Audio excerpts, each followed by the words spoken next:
हाँ yes, good morning class. आज हम करेंगे प्रोजेक्टाइल। तो इसमें लिखा है what is projectile, give some example of projectile motion. Okay, तो ये लास्ट टॉपिक है चैप्टर का, मोशन इन प्लेन का। A projectile is the name given to any body which once thrown into space with some initial velocity moves thereafter under the influence of gravity alone without being propelled by an engine or fuel. The path followed by projectile is called its trajectory। ठीक है, तो कहने का मतलब क्या है, यहाँ पर देखना है आपने। मैंने एक ऑब्जेक्ट को एक हाइट पे है, एक ऑब्जेक्ट काफ़ी हाइट पे है, मैंने इस ऑब्जेक्ट को u वेलोसिटी दी। एक ऑब्जेक्ट जो काफ़ी हाइट में है, मैंने इस ऑब्जेक्ट को u वेलोसिटी दी। ठीक है, तो इसको जाना कहाँ चाहिए था, x डायरेक्शन में। इसको मूव करना चाहिए था x डायरेक्शन पे। ओके, इसको मूव करना चाहिए था, ये x डायरेक्शन है। लेकिन under the effect of gravity, gravity की वजह से ही कहाँ आ जाता है, नीचे आ जाता है। Under the effect of gravity it moves downward. मतलब ये x में भी चल रहा है और y में भी चल रहा है। ओके, मतलब ये एकदम से नीचे तो आएगा नहीं ना, थोड़ा आगे जाएगा जाएगा जाएगा जाएगा फिर नीचे आएगा। मतलब ये दोनों कंपोनेंट यूज कर रहा है। इसका एक पॉइंट ये ले लेता हूँ मैं, ये मैंने एक पॉइंट लिया। अब इसमें देखना, ये इसके दोनों कंपोनेंट यूज कर रहा है, एक्स भी कर रहा है और वाई कंपोनेंट भी ये इसका यूज कर रहा है। ओके, ये एक्स भी यूज कर रहा है और वाई कंपोनेंट भी यूज कर रहा है। ये देखिए, ये एक पॉइंट है, इस पर मैंने एक टेंजेंट बनाया और इसमें ये एक्स भी यूज कर रहा है और वाई भी यूज कर रहा है। ठीक है, तो ये मोशन इन ए प्लेन का ये एग्जांपल हो गया। मोशन इन ए प्लेन मतलब जिसमें दो एक्सिस का यूज होता है, जैसे एक्स वाई का एक प्लेन। ठीक है, वाई जेड का एक प्लेन हो गया। ओके, इसके बाद है जेड एक्स का एक प्लेन हो गया। ओके, तो हम बेटा ऐसे करेंगे, एक्स वाई का प्लेन है, वाई जेड का प्लेन है, जेड वाई का एक प्लेन है। This is horizontal projectile. इसमें हम पार्टिकल को हाइट से फेंक रहे हैं। ठीक है, हाइट से फेंक रहे हैं और इसको एक्स एक्सिस में जाना था, लेकिन under the effect of gravity ये डाउनवर्ड चले जाता है, थोड़ा नीचे चले जाता है। ओके, ठीक है। अब मैंने देखो इसमें क्या लिखा हुआ है, हॉरिजॉन्टल कंपोनेंट में मैंने इसकी वैल्यूज लिखी हुई क्या क्या है। एक्सेलरेशन इसका क्या है, 0 है। ठीक है, मतलब एक्सेलरेशन एक्स डायरेक्शन में, इसमें क्या लग रही है, हर एक पॉइंट पे जी लग रहा है, हर एक पॉइंट पे इस पर क्या लग रहा है, जी लग रहा है। तो ए वाई की वैल्यू जी है, ए वाई की वैल्यू कितनी है, जी है। हर एक पॉइंट पे इस पर क्या लग रहा है, इस पर हर एक पॉइंट पे जी लग रहा है, इस पर हर एक पॉइंट पे जी लग रहा है, इस पर हर एक पॉइंट पे लग रहा है जी, एक्सेलरेशन लग रहा है डाउनवर्ड। ठीक है, और इसको फेंका कहाँ है, इनिशियली यू एक्स, याद रखना u x equal to u है। यहाँ पर यू एक्स बराबर में यू है, टी यहाँ पर कैपिटल स्मॉल टी यहाँ पर टाइम ऑफ फ्लाइट के लिए है, जितना ये पूरा टाइम लगाता है ऊपर से लेकर नीचे गिरने तक। ओके, और एस एक्स मतलब यहाँ पर ये एक्स की तरफ डायरेक्शन जो होगी ये इसकी आर मतलब हॉरिजॉन्टल रेंज है। ओके, हॉरिजॉन्टल रेंज है। ठीक है, तो ये आपको थोड़ा सा दिमाग में रखना है कि कंपोनेंट कौन कौन से यूज हो रहे हैं। हमने फेंका कहाँ है, यू इनिशियल कहाँ फेंका है, यू एक्स यू की तरफ फेंका है। ठीक है, यू एक्स की तरफ फेंका हमने, यू वाई क्या हो जाएगा मेरे पास, 0। वाई पे तो कोई वेलोसिटी हमने फेंकी नहीं, हमने शुरू में कहाँ फेंका, पत्थर को हाइट से एक्स डायरेक्शन में फेंका, पत्थर को हाइट से एक्स डायरेक्शन में हमने फेंका है। तो हमारे पास यू एक्स यू है, यू वाई क्या हो गया, यू वाई हमारे पास हो गया 0। ऐसी मेरे पास ए एक्स की वैल्यू क्या हो गई, ऐसी मेरे पास ए एक्स नहीं है, क्योंकि ये इस पर ग्रेविटी नहीं लग रही, ग्रेविटी केवल वाई एक्सिस पे लगती है। तो ए एक्स 0 है और ए वाई 0 है। ठीक है, तो हम निकाल रहे हैं यहाँ पर टाइम ऑफ फ्लाइट। ठीक है, हम निकाल रहे हैं यहाँ पर टाइम ऑफ फ्लाइट। तो टाइम ऑफ फ्लाइट की डेफिनेशन है, it is the total time for which the projectile is in flight. ये वो टाइम है जब प्रोजेक्टाइल कहाँ पर था, फ्लाइट पे था। It is the total time for which the projectile is in flight, जब वो हवा पे था, जब पार्टिकल किस पे था, हवा पे था। ठीक है, तो मतलब यहाँ से यहाँ तक जितना टाइम लगा हवा पे, वो है टोटल टाइम ऑफ फ्लाइट, ये हमने निकालना है। ठीक है, अब देखिए हमारे पास इक्वेशन ऑफ मोशन है, s is equal to U T plus half A T square. सबसे पहले प्रोजेक्टाइल क्या होता है, प्रोजेक्टाइल ये होता है कि पार्टिकल को हम एक्स एक्सिस पे फेंकते हैं, एक्स एक्सिस पे, ये एक्स एक्सिस होगी। लेकिन under the effect of gravity, gravity की वजह से कहाँ चले जाता है, नीचे चले जाता है, ऐसे आ जाता है। ठीक है, तो ये दोनों कंपोनेंट यूज कर रहा है, एक्स भी कर रहा है, वाई भी कर रहा है। ठीक है, इसलिए इसको बोलेंगे प्रोजेक्टाइल। ठीक है, और इसके पाथ को बोलेंगे ट्रेजेक्ट्री। ओके, आप समझ में आ गया होगा। ठीक है, अब टाइम ऑफ फ्लाइट निकालते हैं, कितना टाइम लगा उसे यहाँ से यहाँ तक आने में, कितना टाइम लगा, ये हमने निकालना है। ठीक है, इसका पॉइंट देख लो, इसको मान लो आप ओ पॉइंट मान लो, इसको ए पॉइंट मान लो। ठीक है, तो टाइम ऑफ फ्लाइट कितना टाइम लगा, from point O to point A, point O से पॉइंट ए तक आने में कितना टाइम लगा। ओके, तो we have to calculate time of flight, that is from point O to point A, ये हो गया हमारे पास। Okay, S is equal to हो गया U T plus half A T square. S क्या हो गया मेरे पास, U T plus half A T square. हमने ये सारी चीज़ें वाई एक्सिस पे निकालनी, सिर्फ एक हॉरिजॉन्टल रेंज छोड़ के। हॉरिजॉन्टल रेंज मतलब कितना चला, तो रेंज कहाँ से हम देखेंगे, जितना ज़्यादा दूर फेंकेंगे उतना दूर जाएगा। यहाँ पर ये आर बढ़ गया, ठीक है ना। तो हॉरिजॉन्टल रेंज किस पे होगा, हॉरिजॉन्टल रेंज होगा एक्स एक्सिस पे, ठीक है। एक्स वाई का देखना, मैं अभी आप थोड़ा सा और समझाता हूँ, क्लियर करता हूँ। टाइम ऑफ फ्लाइट निकालना है, मतलब कितने टाइम पे ये हवा पे रहा पार्टिकल। तो भी हमारे पास फॉर्मूला है s equal to U T plus half t square. हमने इसको वाई एक्सिस के लिए किया है। किसके लिए किया, वाई एक्सिस के लिए। पार्टिकल कब तक हवा पे रहेगा, जब तक इसका वाई कंपोनेंट होगा, ठीक है। वाई कंपोनेंट की वजह से तो नीचे आ रहा है, एक्स तो से ऊपर लेके जाएगा, एक्स का टाइम ऑफ फ्लाइट तो नहीं आएगा, तो वाई कंपोनेंट की वजह से आएगा। अब इस इक्वेशन को वाई पे हमने लिखना है। तो एस के नीचे वाई, यू के नीचे वाई प्लस हाफ, ए के नीचे वाई टी स्क्वायर। ओके, ऐसे हमने काम करना है। तो वो एस के नीचे वाई, यू के नीचे वाई, फिर T, half A by T square. Time change नहीं होता। ओके, टाइम चेंज नहीं होता। अब एस वाई पे कितना चला, वाई मतलब क्या है, ये वाई एक्सिस। अब याद रखना, ये वाली एक्सिस हमारे पास क्या है, एक्स एक्सिस, और ये एक्सिस हमारे पास क्या है, वाई एक्सिस है, ठीक है बेटा। ये एक्सिस एक्स है, ये एक्सिस वाई है। तो वाई पे क्या है, एच, वाई पे एच। तो वाई पे कितना आ गया, एच आ गया। यू वाई कितना है, यू वाई हमने इनिशियली यू एक्स फेंका है, यू एक्स पे फेंका है। U x equal to u, हमने कहाँ फेंका है, पार्टिकल को सीधे ऊपर फेंका है, एक्स एक्सिस पे फेंका है, एक्स पे। तो यू एक्स क्या है हमारे पास, यू है। तो यू वाई तो जीरो हो गया, हमने यू वाई में तो फेंका ही नहीं था, यू वाई हो गया हमारे पास जीरो। स्मॉल टी की जगह capital T, half a Y जी, देखो ऊपर से नीचे आ रहा है, तो यहाँ पर आ जाएगा जी प्लस जी, ठीक है। और स्मॉल टी की जगह कैपिटल टी स्क्वायर। तो h is equal to half G T square, और ये टू यहाँ आ गया, टू एच बराबर में जी टी स्क्वायर। तो टी स्क्वायर आ गया टू एच अपॉन में जी, और टी आ गया under root two H upon में जी, ठीक है। ओके, आपको समझ में आ गया होगा। तो ये इसकी टाइम ऑफ फ्लाइट आ गई, ठीक है। फिर आता है हॉरिजॉन्टल रेंज, ठीक है।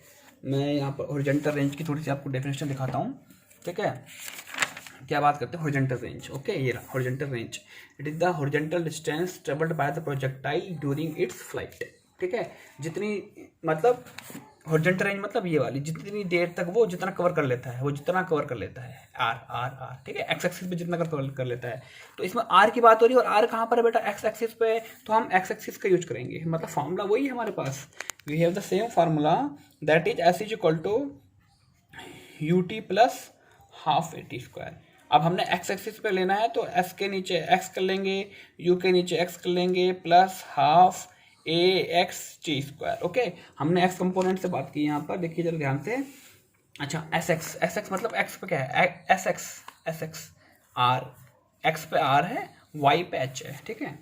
तो ये आ गया s x r, u x था हमारे पास, यू याद रखिए, यू एक्स क्या था हमारे पास, यू था, टी था, हम टी के लिए कैपिटल टी, और ए एक्स यहाँ पर क्या हो जाएगा, ए एक्स यहाँ पर हो जाएगा जीरो। अभी बताया एक्सेलेरेशन कहाँ पर है, वाई की तरफ है, भाई इस पे कौन सा लग रहा है पार्टिकल, वाई की तरफ लग रहा है, ग्रेविटी लग रही है हर एक पॉइंट पे, तो तभी तो पार्टिकल नीचे आएगा। तो A Y equal to A X equal to zero, ठीक है। तो आर इक्वल टू आ गया यू टी, और टी अभी आप निकालते under root two H upon में G, that is R equal to U under root two H upon में जी, ठीक है। इसके बाद आता है velocity at an instant. Velocity किसी पॉइंट पे वेलोसिटी क्या होगी, अब आपसे किसी ने पूछ लिया कि भैया किसी पॉइंट पे वेलोसिटी क्या होगी, माना ये ऊपर से आपने नीचे फेंका, इस पॉइंट पे वेलोसिटी क्या होगी। तो आपने सबसे पहले क्या बनाना है, टेंजेंट, ठीक है। आपने क्या किया, ध्यान से, आपने एक हाइट से फेंका है, आपने एक हाइट से एक ऑब्जेक्ट को फेंका, और ये ऑब्जेक्ट ऐसे चला गया। ओके, आपने किसी हाइट से फेंका और ये ऑब्जेक्ट ऐसे चला गया। ओके, अब आपने यहाँ पर टेंजेंट बनाया, टेंजेंट, ठीक है। इसके बाद ये हो गया वी के पास वेलोसिटी आ गई वी। ये इसको हमने दो कंपोनेंट में बांट दिया। कल हमने क्या किया था, रिजोल्यूशन ऑफ वेक्टर्स, एक वेक्टर को दो कंपोनेंट में तोड़ना, एक्स की तरफ वी एक्स और वी वाई की तरफ हो गया वी वाई। तो एक कंपोनेंट को हमने दो में ब्रेक कर दिया, वी एक्स और वी वाई में, ठीक है। तो हमारे पास जो फार्मूला आएगा, आर इक्वल टू आएगा under root A square plus B square plus 2ab cos theta. Okay, तो ए स्क्वायर ये हो गया, बी स्क्वायर ये हो गया, plus 2ab v x v y cos theta मतलब कॉस 90। cos 90 कैसे, इस दोनों का एंगल, इनका एंगल कितना होगा 90 होगा, है ना, इसका एंगल थीटा कितना होगा 90 होगा। तो cos 90 कितना होता है 0 होता है, तो 0 आ गया, तो v, अच्छा ये आ गया 0, तो हमारे पास आ गया सिर्फ v। अब v क्या आ गया हमारे पास, v आ गया under root v x square plus v y square, ठीक है, v आ गया under root v x square plus v y square. Now here comes v x is equal to u, v x किसके बराबर आ गया u के बराबर। भाई इनिशियली हमने कहाँ फेंका था x, इसके पास हमेशा यू एक्स कितना रहेगा, यू एक्स तो इसका चेंज होगा नहीं ना, ठीक है। तो जो भाई मेरी बात ध्यान से सुनना, इसका यू एक्स क्या है, u है, हमने से कहाँ फेंका था x में, इस पे एक्सेलेरेशन ए एक्स कितना लग रहा है 0, है ना। अगर इस बॉडी पे एक्सेलेरेशन लग ही नहीं रहा तो ये बॉडी कहाँ की तरफ चली जाएगी आगे, तो इसका जो वी एक्स होगा वो भी क्या होगा यू ही तो होगा। फिर से मेरी बात ध्यान से सुनना, ये थोड़ा सा इंपॉर्टेंट है, यू एक्स क्या है, यू हमने इसको इनिशियली एक्स एक्सिस पे फेंका है सीधे, हमने इसको यू एक्स को एक्स एक्सिस पे सीधे फेंका है, इस पे एक्सेलेरेशन इस डायरेक्शन पे नहीं लग रहा, इस पे एक्सेलेरेशन अगर नहीं लग रहा तो जो इसकी इनिशियल वेलोसिटी है वही इसकी क्या होगी फाइनल वेलोसिटी। मैंने कहा मैंने एक बॉल को यहाँ पर रोक के रख दिया, मैंने एक बॉल को यहाँ पर रोक के रख दिया, मैंने एक बॉल को यहाँ पर रोक के रख दिया, तो इसके पास इनिशियल वेलोसिटी क्या हो गई 0 और फाइनल वेलोसिटी क्या हो गई 0। ऐसे ही मैंने एक बॉल को सीधे आगे तरफ एक्स की तरफ फेंक दिया, इस पर कोई एक्सेलेरेशन नहीं लग रहा है, तो जो इसका इनिशियल है वही तो इसका फाइनल हो गया एक्स डायरेक्शन पे, तो वी एक्स यहाँ पर क्या हो जाएगा u, तो वी एक्स हो गया मेरे पास u, ठीक है। अब मेरे पास वी एक्स हो गया, मेरे पास u हो गया, ओके वी एक्स मेरे पास हो गया u, ठीक है। अब हम बात करते हैं वी वाई की, वी वाई नीचे वाला कंपोनेंट, ठीक है।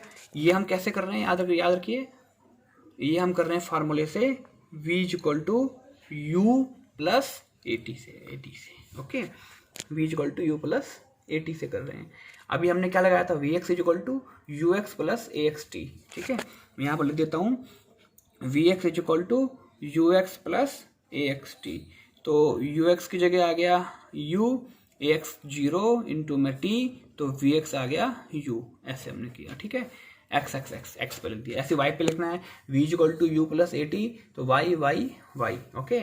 तो यू वाई कितना हो गया, यू वाई मतलब y की तरफ कितना हो गया, y की तरफ कितना हो गया, तो 0 प्लस जी टी, तो वी वाई आ गया जी टी, ठीक है। ए वाई क्या हो गया, यू वाई क्या हो गया 0, y की तरफ तो हमने फेंका ही नहीं था, तो यू वाई 0 है, ए वाई जी आ जाएगा, ये टी आ जाएगा, तो वी वाई आ जाएगा जी टी। अब इसको हमने यहाँ पर रखना है v equal to v x square plus v y square, इस वाले क्वेश्चन में cos 90 तो 0 हो गया था ना, तो इसके बाद वी एक्स की जगह आ गया u, वी वाई की जगह आ गया जी टी का होल स्क्वायर, तो वी आ गया under root u square plus g square t square. अब एंगल क्या बना रहा है हॉरिजॉन्टल से एंगल क्या बना रहा है, इस एंगल को आप अगर आप इसको पूरे को थीटा मानते हो, अगर आप पूरे को थीटा मानते हो तो इसको क्या मान लोगे, इसको मान लोगे बीटा एंगल बना रहा है हॉरिजॉन्टल से, कौन, ये जो वेक्टर जो हमारे पास था v, इसको मैं लिख देता हूँ यहाँ पर बीटा, यहाँ लिख दिया मैंने इसको बीटा, ठीक है, ये वाला एंगल, ठीक है, ये एंगल बन रहा है बीटा, एंगल के सामने वाला परपेंडिकुलर, ये बेस, ये हाइपोटेनियस, तो और ये क्या था हमारे पास, ये क्या है परपेंडिकुलर अपॉन में बेस होता है ना, ये हमारे पास क्या होता है परपेंडिकुलर अपॉन में बेस, tan बीटा क्या होता है परपेंडिकुलर अपॉन में बेस, ठीक है। मैं फिर से इसको डायग्राम बना लेता हूँ, थोड़ा सा और क्लियर हो जाएगा आपको। ये ऐसे हो गया बेटा, ये इसका टेंजेंट हमने बनाया v, ये हो गया वी एक्स, और ये क्या हो गया वी वाई, ये हो गया वी एक्स और ये हो गया वी वाई, ये एंगल बना रहा है बीटा, इसके सामने वाला ये हो जाएगा परपेंडिकुलर, ठीक है। तो ये कितना होगा परपेंडिकुलर, ये होगा वी वाई, ये भी वी वाई है, तो ऑब्वियसली ये भी वी वाई होगा, तो tan बीटा बराबर में परपेंडिकुलर अपॉन में बेस, परपेंडिकुलर होगा वी वाई, बेस होगा वी एक्स, ठीक है। तो tan beta perpendicular v y upon में वी एक्स, वी वाई कितना है, वी वाई भी आपने निकाला जी टी, और वी एक्स कितना निकाला था, वी एक्स निकाला था u। तो होप आपको समझ में आ गया होगा, ओके, ये आपका आ गया। अब कोई आपसे पूछे एक क्वेश्चन बताओ इसकी प्रोजेक्टाइल की इक्वेशन क्या होगी, ठीक है, तो आपने क्या किया, देखो आपने पहले s is equal to you x t plus half A T square x x x s x s x, ठीक है, एस एक्स मतलब एक्स पर कितना चल रहा है यू एक्स, यू की जो वैल्यू एक्स में कितनी है यू है, और ए एक्स क्या हो जाएगा 0, ए एक्स हो गया 0, ठीक है। यहाँ से आ गया x is equal to you t, तो यहाँ से टी आ गया एक्स अपॉन में यू, अब इस टी को वाई पर रख दिया s equal to U T plus half A T square, now here comes s y equal to y, u y की जगह आपने क्या रख दिया 0, टाइम की जगह आपने टी रख दिया प्लस हाफ जे टी स्क्वायर। ठीक है, अब इस टी की वैल्यू फर्स्ट इक्वेशन से यहाँ रख दी और ये वैल्यू आ गई। तो ये कुछ ऐसी इक्वेशन आ गई, देखना जरा, वाई स्क्वायर। ठीक है, एक में y की पावर 1 है, दूसरे में x की पावर क्या है स्क्वायर है। ये पूरा क्वेश्चन आ गया। ये क्वेश्चन आ रही है 1/2 gx स्क्वायर अपॉन में u स्क्वायर। तो यहाँ पर y इक्वल टू आ गया, y इक्वल टू कितना आ गया हाफ g और u स्क्वायर, इसको ले लिया k, तो ये आ गया kx स्क्वायर। ठीक है, k g कॉन्स्टेंट है, 2 कॉन्स्टेंट है, इनिशियली ux कॉन्स्टेंट है, तो y किस पर डिपेंड कर रहा है x का स्क्वायर। तो y जो एक y की पावर 1 और x की पावर 2, तो ये बन गया प्रोजेक्टाइल। ये क्या बन गया प्रोजेक्टाइल का पाथ आ गया और ये कैसा शेप बनाएगा पैराबोला बनाएगा, पैराबोला। ठीक है, तो ये हो गया। ये आपको थोड़ा सा देखना पड़ेगा, मैं फिर से आपको थोड़ा सा बता देता हूँ। देखिए आप बात कर रहे थे प्रोजेक्टाइल की। हॉरिजॉन्टल प्रोजेक्टाइल क्या होता है, जब हम किसी पार्टिकल को x में फेंकें, तो किसी पार्टिकल को किस में फेंकते हैं x में फेंकते हैं, और under the effect of gravity x में फेंकते हैं, तो वो x पे जाने के बजाय y पे भी चला जाता है। तो फेंका था x पे जाने की बजाय कहाँ चले जाता है, y पे चले जाता है। ओके, तो x पे जाने के बजाय कहाँ चले जाता है, y पे। तो ये पाथ ऐसे बनेगा, कुछ फेंका हमने कहा था ऐसे फेंका था। ठीक है, तो ये पाथ क्या हो गया प्रोजेक्टाइल। अब इसमें हमने टाइम ऑफ फ्लाइट निकालना है, कितनी देर तक ये हवा पे रहा, कितनी देर तक ये हवा पे रहा। तो इसके लिए इसको ओ मान लेते हैं, इसको ए मान लेते हैं, तो ओ से ए तक कितना टाइम लगा, तो टाइम ऑफ फ्लाइट ये हो गया। ओके, अब हमने इसमें देखो कौन सी कंपोनेंट लिया, फार्मा तो ये लिया s equal to U T plus half t square, but हमने इसका वाई कंपोनेंट लिया। कौन सा कंपोनेंट लिया है, हमने इसका वाई वाला कंपोनेंट लिया है, वाई वाला कंपोनेंट। कौन सा कंपोनेंट लिया है, वाई वाला कंपोनेंट। तो ये फॉर्मूला आ गया मेरे पास। ठीक है, s y u y t plus half a y t square. अब एस देखो कंपोनेंट आपको बताना चाहिए बेटा, हमने फेंका था इसे यू एक्स यू पे फेंका था, तो यू एक्स तो यू है, यू वाई क्या हो जाएगा, वाई पे तो फेंका नहीं, तो यू वाई कितना हो जाएगा 0। ठीक है, ए एक्स एक्सेलेरेशन कहाँ लग रहा है जी, नीचे की तरफ लग रहा है, तो ये वाई डायरेक्शन में लग रहा है, तो ए वाई कितना लग रहा है जी, और ए एक्स कितना हो गया, ए एक्स हो गया मेरे पास 0। ठीक है, एक्स डायरेक्शन की तरफ कितनी डिस्टेंस ट्रेवल की r, वाई डायरेक्शन की तरफ कितनी डिस्टेंस ट्रेवल की h, ये पता होना चाहिए। ठीक है, तो यहाँ पर हमने देखिए एस वाई कितना हो गया, एस वाई मेरा हो गया h capital H, u y मेरा कितना हो गया, यू वाई मेरे पास हो गया 0 इंटू टी, यू वाई पे तो हमने फेंका ही नहीं था, हाफ जी टी स्क्वायर, तो h equal to half G T square. तो ये 2 यहाँ आ गया, 2h equal to G T square, तो T square equal 2h upon में जी, तो टी इतना आ गया। इसके बाद था हॉरिजॉन्टल रेंज, कितना रेंज इतने तय कर लिया है, मतलब x पे आ रहा है ना r, एस एक्स पे आर आ रहा है, तो हमने एक्स वाला देखना है। तो सेम ये फॉर्मूला लगा हमारा, s equal to U T plus half A T square, x x x लगा दिया हमने इस यहाँ पर, एस के नीचे एक्स, यू के नीचे एक्स, ए के नीचे एक्स। ओके, तो इसके बाद एस एक्स एस डायरेक्शन कितना है आर, यू एक्स कितना हो गया यू, टी हो गया टी, एक्स कितना हो गया 0, तो r equal to under root u 2h upon में जी। ठीक है, इसके बाद आता है वेलोसिटी एट एनी पॉइंट, मतलब किसी पॉइंट पे वेलोसिटी क्या होगी, किसी पॉइंट पे वेलोसिटी क्या होगी। तो ये देखिए एक पॉइंट हो गया, मैंने आपको ऐसे बताया था यहाँ पर, देखिए एक पॉइंट हो गया, इस पॉइंट पे वेलोसिटी क्या होगी, पार्टिकल का आपने ऐसे फेंका, इस पॉइंट पे वेलोसिटी क्या होगी, इस पॉइंट पे। ठीक है, तो इस पॉइंट पे वेलोसिटी क्या होगी, मैं आपको दिखा देता हूँ। ये पार्टिकल ऐसे आ रहा है, ऊपर से नीचे आ रहा है, यू एक्स में फेंका था, इस पॉइंट पी पे वेलोसिटी क्या होगी। तो इसको 2 कंपोनेंट में ब्रेक कर लिया, एक वी एक्स में और एक वी वाई में। ठीक है, वी एक्स से लेकर वी वाई तक ये क्या बन गया पैरेललोग्राम, लो क्या बन गया पैरेललोग्राम, वी एक्स से वी वाई कितना हो गया 90 डिग्री। तो फार्मूला तो वही लगा हमारा, r equal to a square plus B square plus 2ab cos theta. तो वी की वैल्यू हो गई v x square v y square 2vx v y cos 90, cos 90 कितना होता है 0, तो ये तो हट गया। तो क्या आ गया v equal to v x square plus v y square. अब इसमें आपने क्या याद रखना है, इसमें आपने इस इक्वेशन पे v equal to under root v x square और वी वाई स्क्वायर, इस इक्वेशन में आपने वी एक्स और वी वाई की वैल्यू रखनी है, इस पे आपने वी एक्स और वी वाई की वैल्यू रखनी है।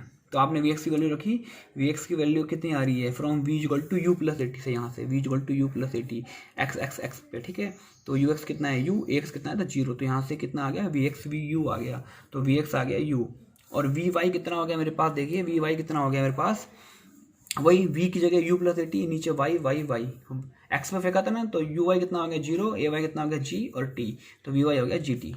तो आपने इसकी जगह v की जगह लिखा u, v y की जगह लिखा gt का स्क्वायर, तो v इक्वल टू आ गया under root u square plus g square t square. ठीक है, एंगल क्या बना रहा है हॉरिजॉन्टल के साथ, ये v वेक्टर, तो tan बीटा आ गया, ये tan बीटा। ठीक है, देखिए tan बीटा, ये tan बीटा हॉरिजॉन्टल के साथ क्या एंगल आ रहा है tan बीटा। अच्छा, इक्वेशन ऑफ ट्रेजेक्ट्री, ये कौन सा बना रहा है पाथ, ठीक है। तो इक्वेशन इसकी निकालनी है, तो मैं इसमें हमने दोनों लिए, s equal to U T plus half A T square x में भी लिया, s equal to U T plus half A T square y में लिया। इसमें से हमने टाइम निकाल लिया और इस टाइम को हमने सेकंड में पुट कर लिया, तो दोनों इक्वेशन इन्वॉल्व हो गई आपके पास, ठीक है। तो S x U T plus half A T square x पे निकाल लिया, यहाँ से एस एक्स में कितना चला, एक्स चला, यू एक्स यू हो गया और ये टी हो गया, एक्स जीरो हो गया, यहाँ से टाइम आ गया, ओके। इसके बाद आ गया s y u y t plus half a y t square, s y की जगह वाई आ गया, जीरो टी आ गया, हाफ जी टी स्क्वायर आ गया, ठीक है। तो इसके बाद टी की वैल्यू ऊपर से यहाँ रख दी, तो 1/2 कॉन्स्टेंट है, जी फिक्स लगेगा 9.8, यू आपने स्टार्टिंग में जो फेंका वही तो लगेगा यू एक्स, तो ये सब कॉन्स्टेंट हो गए, इसकी वैल्यू आ गई के, तो वाई इक्वल टू के एक्स स्क्वायर, तो ये किसकी वैल्यू आ गई, पैराबोला पाथ आ गया। कैसा पाथ आ गया आपका, पैराबोला। होप आपको समझ में आ गया होगा, ठीक है। Okay, thanks class.